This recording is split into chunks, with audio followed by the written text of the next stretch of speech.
banyak banget tapi I don't know what to do with. Iya. Kok bisa banyak? Dia juga banyak. Sana dia banyak. Dia juga banyak family. Kita juga family buat the only kid.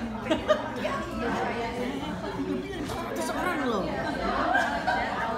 Lebih dari 400 orang. Dari 4 itu susah.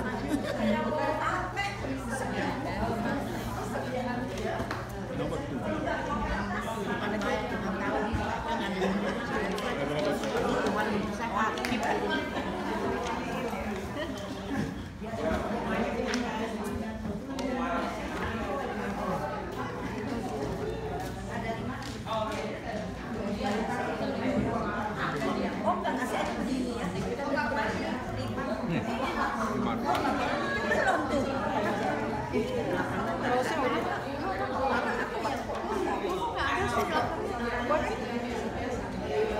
Jangan di shopping dong, lagi ngitungin duit.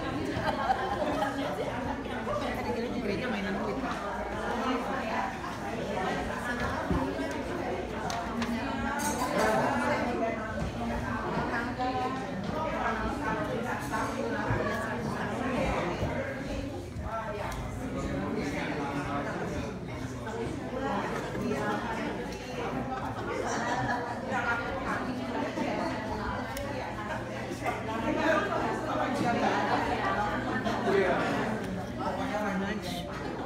Excellent.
Saudara-saudara, silakan kembali ke tempat duduk masing-masing. Please return to your seats.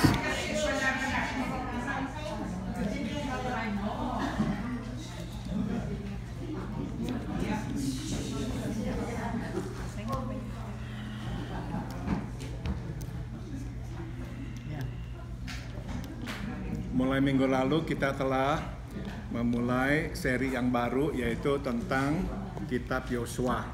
So as of last week, we have started our new series on the book of Joshua. Mari kita membuka pasal 1 ayat 1 hingga ayat 5. Please turn to the book of Joshua, chapter 1, verse 1 to verse 5.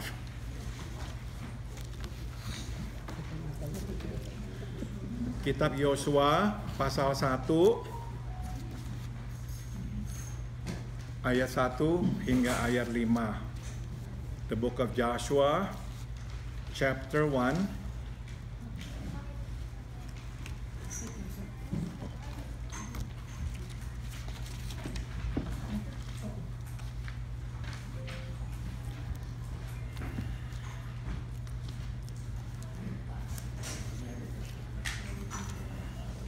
Oke. Mari kita membacanya bersama-sama. 1, 2, 3. Sesudah Musa hamba Tuhan itu mati, berfirmanlah Tuhan kepada Yosua bin Nun, abdi Musa itu demikian. Hambaku Musa telah mati. Sebab itu bersiaplah sekarang. Seberangilah sungai Yordan ini, engkau dan seluruh bangsa ini, menuju negeri yang akan kuberikan kepada mereka, kepada orang Israel itu. Setiap tempat yang akan diinjak oleh telapak kakimu, kuberikan kepada kamu, seperti yang telah kujanjikan kepada Musa. dari padang gurun dan gunung Libanon yang sebelah sana itu sampai ke sungai besar, yakni sungai Efrat, seluruh tanah orang Het sampai ke laut besar di sebelah matahari terbenam. Semuanya itu akan menjadi daerahmu. Seorang pun tidak akan dapat bertahan menghadapi engkau seumur hidupmu. Seperti aku menyertai Musa, demikianlah aku akan menyertai engkau. Aku tidak akan membiarkan engkau dan tidak akan meninggalkan engkau. Mari kita berdoa, let us pray. Ya Allah, ya Tuhan kami, terima kasih atas kesempatan kami boleh membaca firman-Mu dan belajar darinya. Dear Heavenly Father, thank you for this opportunity to read your word and learn from it. Jelaskanlah supaya kami mengerti kebenaran-Mu. We pray, may you explain this to us so we will understand your truth. Dalam nama Tuhan Yesus kami berdoa. In the name of Jesus we all pray. Amin. Halaman kedua, page 2. Pelajaran pertama yang dapat kita petik adalah setiap orang yang mau menjadi hamba Tuhan mesti menerima panggilan Tuhan. Tambahkan kata panggilan. First lesson that we can learn from this passage is everybody who wishes to become a servant of the Lord must receive His calling. Setiap orang boleh dan mesti melayani Tuhan. Tetapi tidak semua orang boleh dan mesti menjadi hamba Tuhan. Tambahkan kata hamba. So everybody may and should serve God. But not everybody may and should become a servant of God. Kita hanya boleh dan mesti menjadi hamba Tuhan bila Tuhan memanggil kita. Tambahkan kata memanggil. So we can only become and we should become the servants of the Lord if He calls us. Bertahun-tahun Yosua melayani bersama dengan Musa. Namun baru kali ini Tuhan bersabda kepadanya dan memanggilnya secara langsung. Tambahkan kata langsung.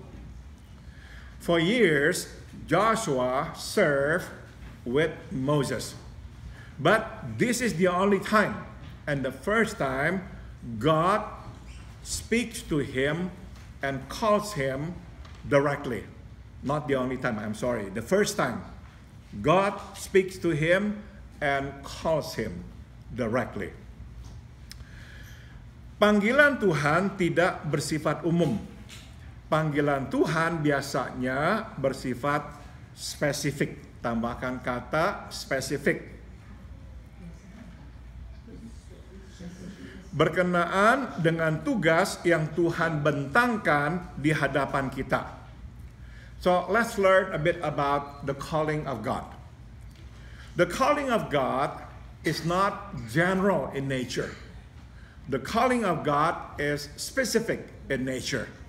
It has something to do with a task that He wants us to do. Itu sebab salah satu cara untuk memastikan bahwa Tuhan memanggil kita adalah dengan bertanya, apakah tugas, tambahkan kata tugas, atau pekerjaan yang Ia ingin kita lakukan.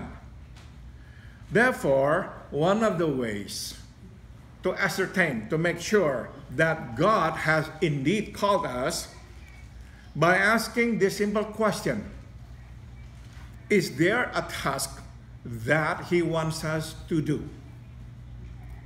Apakah Tuhan meletakkan sesuatu di hati kita untuk kita kerjakan? Has God put something in our hearts that we know it is something that we must do? Tugas yang mesti dikerjakan oleh Yosua adalah memimpin Israel masuk menempati tanah yang dijanjikan Tuhan kepada mereka. The task that Joshua will have to do is to lead Israel enter the promised land. The land God has promised them. Nah, jadi ini salah satu cara untuk kita memastikan apakah Tuhan memanggil kita menjadi hamba-Nya secara terutama ya purna waktu. So this is one of the ways for us to know for sure whether God has called us to serve Him in a full-time basis. Has He put something in our heart?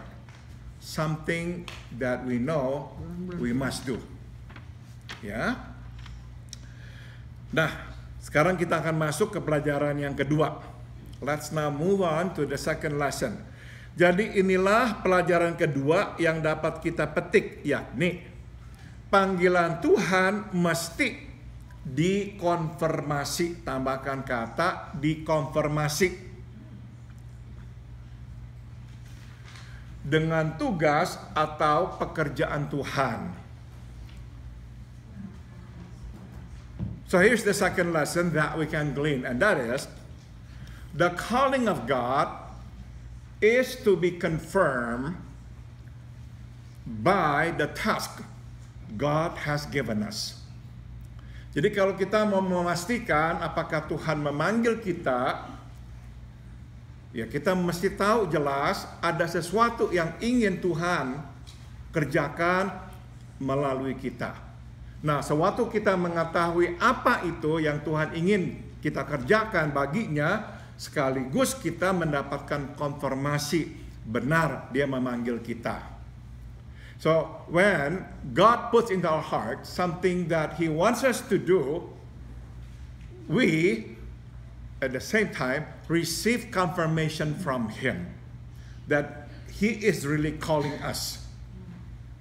Jadi perasaan kita dipanggil dan tugas dua-dua mesti ada. So you see, the feeling that God has called us has to be confirmed with the task that He wants us to do.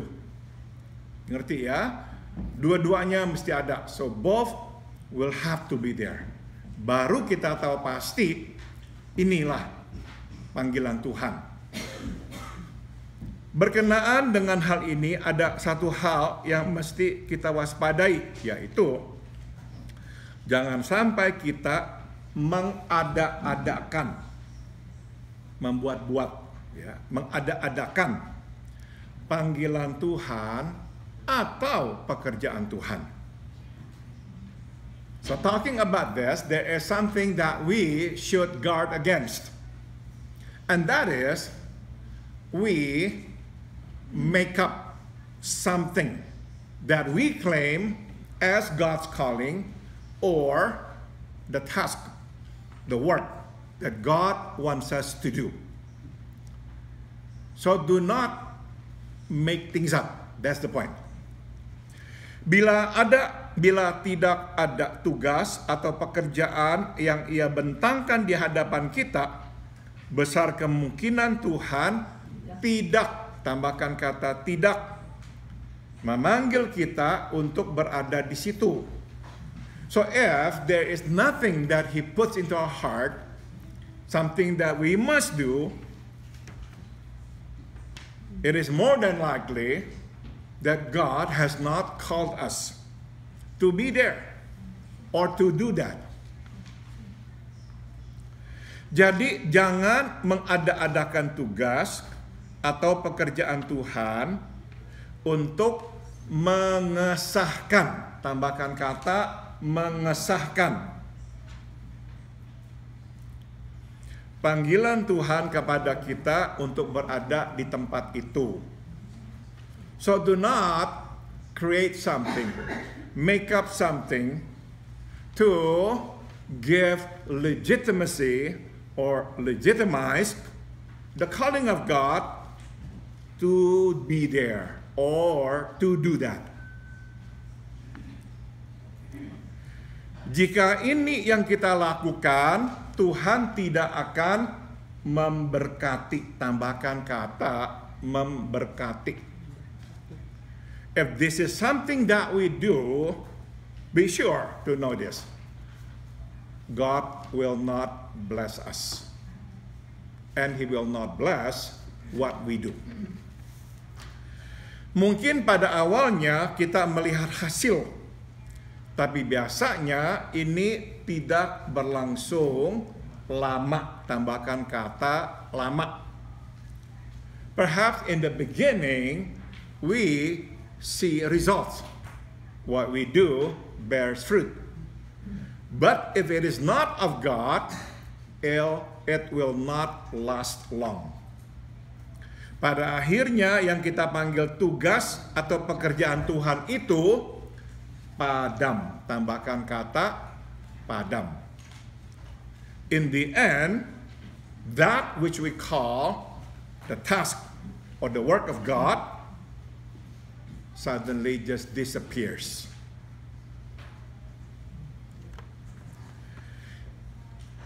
Ngerti ya? Juga jangan sampai kita salah atau tambahkan kata salah. Udah. Atau sengaja tidak mau mengerjakan tugas atau pekerjaan Tuhan. So, one other thing that we need to stand against or stand guard against is don't make a mistake not wanting to do the work God has called us to do. Kadang itu yang terjadi.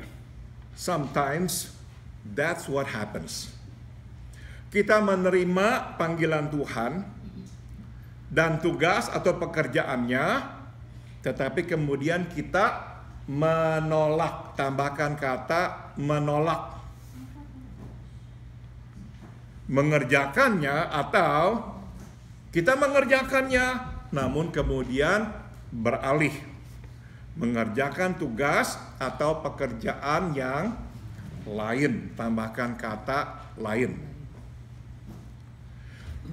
So we receive the call of God and He puts into our heart something that He wants us to do. But then we refuse to do it. Or, okay, we'll do it. But then we switch. We move to doing something else. Something that we like. Even though God does not call us there. Mungkin ada motif lain yang membuat kita memilih tugas atau pekerjaan yang lain. Atau kita tidak suka dengan tugas atau pekerjaan yang Tuhan tetapkan. Maybe there is another motive, that makes us choose to do something else. Or we just don't like what God wants us to do. Bila ini yang terjadi, pada umumnya kita tidak dapat bertahan lama. Tambahkan kata bertahan. Atau kita tidak membuahkan hasil. Tambahkan kata hasil. If this is what happens, in general, we don't last long. Or we just don't bear fruit.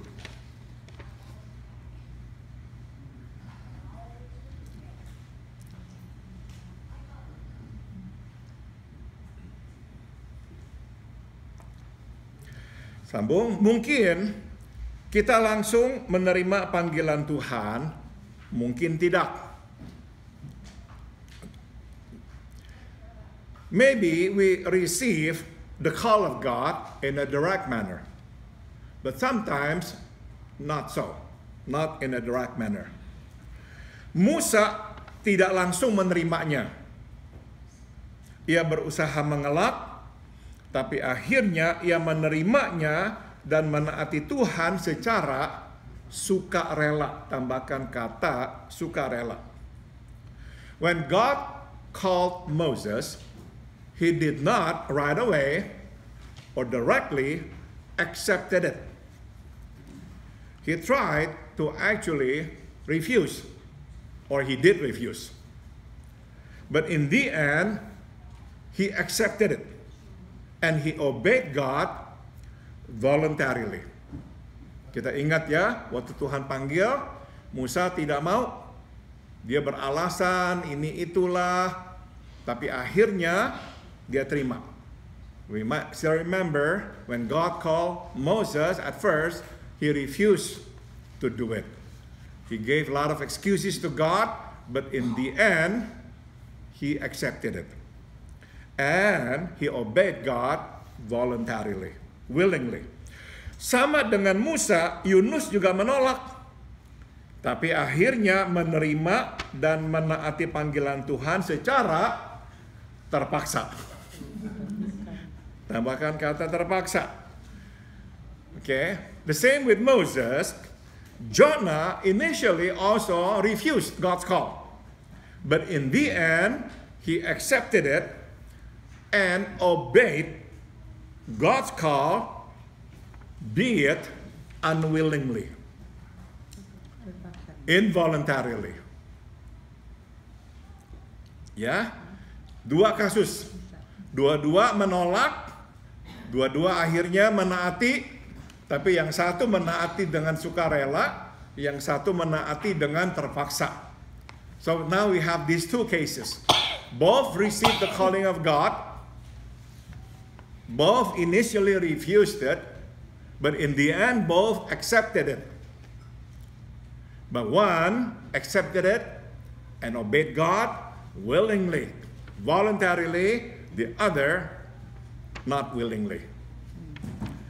Sebaliknya, nah, Yosua menerimanya tanpa penolakan dan menaati panggilan Tuhan secara sukarela. But look at Joshua.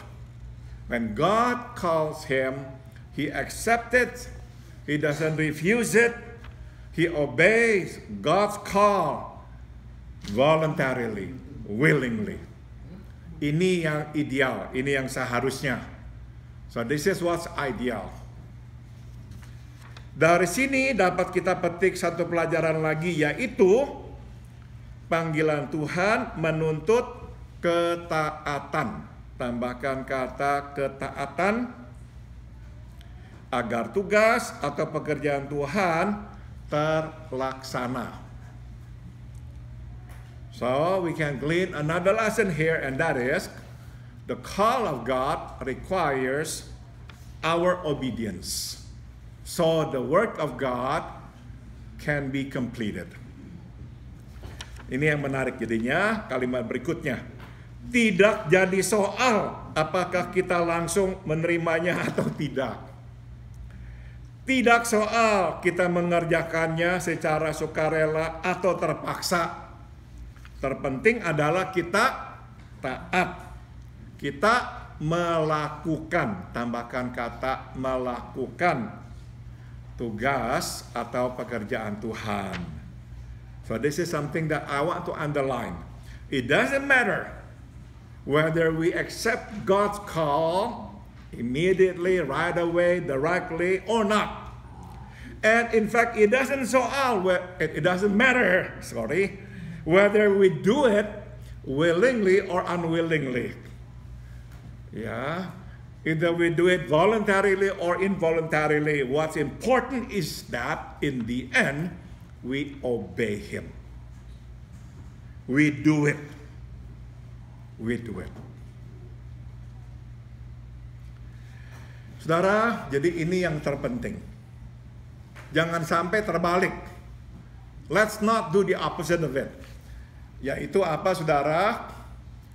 Kita ini mula-mula taat, kemudian jadi tidak taat. Ya, let's not do the opposite, which is in the beginning we obey. We say yes, but then in the end we back off. We say no, I don't want to do it. Jadi saudara, benar, yang penting adalah akhirnya, bukan mulainya. So now, once again, we have this confirmation that what is important always is at the end, not the beginning. Banyak makanya kan yang kata Tuhan, yang pertama ya, tapi akhirnya menjadi yang terakhir. Yang terakhir akhirnya menjadi yang pertama. Ya, the first shall become the last and the last shall become the first. That's what happens. Because there are many who say yes, yes, yes, yes, yes, yes. Along the way, they say no, no, no, no, no, no. God had rather see our reaction, no, no, no, no, no. But then, yes, yes, yes, yes. Okay? Mari kita akhiri. Terakhir, pelajaran yang dapat kita timba adalah kalau Tuhan memanggil dan menugaskan, maka Ia pun akan menyertai kita. Tambahkan kata menyertai. Here's the last lesson that we can draw. Whenever God calls us to do something for Him, He makes sure He will be with us. He'll be sure to walk with us every step of the way. Singkat kata, Ia akan memastikan agar kita dapat menyelesaikan. Tambahkan kata menyelesaikan tugas atau pekerjaannya. Simply put, He'll make sure that we will complete the task that He has given us. Tuhan tidak akan memanggil dan menugaskan kita, kemudian meninggalkan kita. Tambahkan kata meninggalkan. Kita sendirian untuk menyelesaikan tugasnya. God will not call us and give us something to do, but then in the end, turn His back and abandon us to do His work all by ourselves. No, He will not do that. Janji Tuhan kepada Yosua adalah sebagaimana Ia telah menyertai Musa, Ia pun akan menyertai Yosua. And this is the promise God makes to Joshua. As He was with Moses, He will be with Joshua.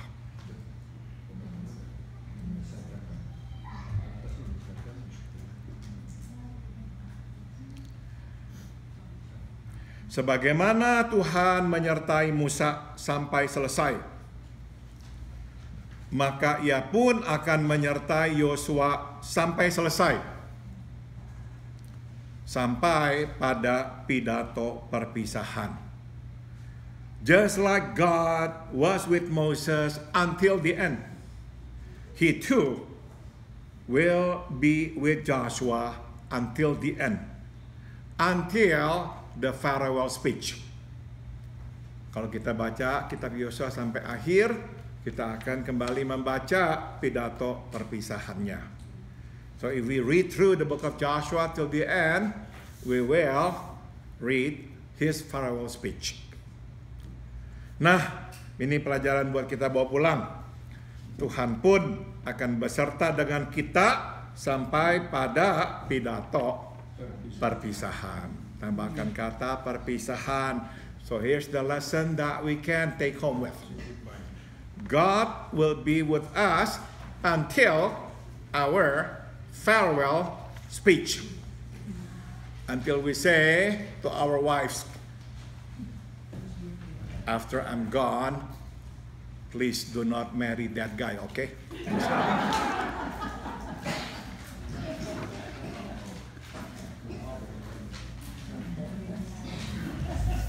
I hope that's not going to be our farewell speech.